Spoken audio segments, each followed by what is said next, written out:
ایک دفعہ کا ذکر ہے کہ ایک چھوٹے سے گاؤں میں جہاں ہر طرف ہریالی ہی ہریالی تھی، ایک کسان رہتا تھا جس کا نام علیم تھا۔ علیم ایک سادہ دل، محنتی اور ایماندار انسان تھا۔ وہ اپنے کھیتوں میں سبزیاں اور پھل اگاتا اور جو کچھ بھی اگتا وہ گاؤں والوں میں بانٹ دیتا۔ ایک دن علیم نے فیصلہ کیا کہ وہ اس سال تربوز اگائے گا۔ اس نے بیج خریدا، زمین تیار کی، پانی دیا اور دل سے دعا کی کہ اللہ اس کی فصل میں برکت دے۔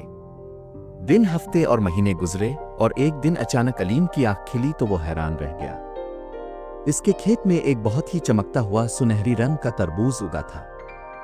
جب علیم نے سونے کے تربوز کو کھیت میں دیکھا تو وہ پہلے تو ڈر گیا۔ وہ سوچنے لگا کہیں یہ کوئی جادو تو نہیں، لیکن پھر اس نے اسے ہاتھ لگایا۔ وہ تربوز ٹھنڈا تھا، نرم بھی تھا، لیکن اس کی چھال بالکل سونے کی طرح چمک رہی تھی۔ علیم نے وہ تربوز اٹھایا اور گاؤں لے گیا۔ گاؤں والے حیرت سے دیکھتے رہ گئے۔ سب نے اسے چھوا دیکھا اور کچھ تو بولے، علیم تم امیر ہو گئے ہو، لیکن علیم نے انکار کر دیا، نہیں، میں تو بس ایک کسان ہوں۔ یہ تربوز اللہ کی طرف سے ایک نشان ہے۔ چند دنوں بعد یہ خبر قلعے تک پہنچ گئی۔ بادشاہ نے اپنے وزیروں سے کہا، جاؤ اور یہ سونے کا تربوز میرے محل میں لاؤ۔ وہ سپاہی آئے، علیم کے دروازے پر دستک دی اور کہا، بادشاہ سلامت نے آپ کو محل بلایا ہے۔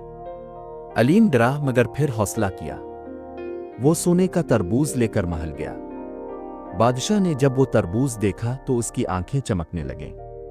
یہ تربوز میرے خزانے میں رکھا جائے گا، بادشاہ نے حکم دیا۔ بادشاہ نے علیم سے پوچھا، کہو کسان، کیا تمہیں اس تربوز کے بدلے سونا، جواہرات اور زمین چاہیے؟ علیم نے سر جھکاتے ہوئے کہا، بادشاہ سلامت میں کچھ نہیں چاہتا۔ یہ اللہ کی نعمت ہے، میں اسے بیچ کر خوشی نہیں خرید سکتا۔ بادشاہ حیران ہوا، ایسا سچا آدمی اس نے کبھی نہیں دیکھا تھا۔ اس نے علیم کو انعام دیا، لیکن علیم نے صرف اتنا لیا کہ اپنے کھیت کو بہتر کر سکے۔ رات کو جب علیم سویا تو خواب میں ایک نورانی بزرگ آئے۔ انہوں نے کہا، اے علیم، وہ تربوز آزمائش تھا، تم نے سچائی، دیانت اور قناعت دکھائی، اب تمہارے کھیتوں میں برکت ہوگی۔ اگلے دن علیم کے کھیت میں ہر تربوز بہت بڑا اور میٹھا تھا۔ نہ وہ سونے کے تھے نہ چمکدار، مگر ان کا ذائقہ بادشاہوں کے لیے بھی انمول تھا۔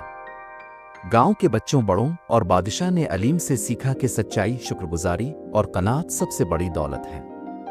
علیم گاؤں کا ہیرو بن گیا اور وہ تربوز جو کبھی سونے کا تھا اب ایک یادگار کے طور پر گاؤں کے چبوترے پر رکھا تھا۔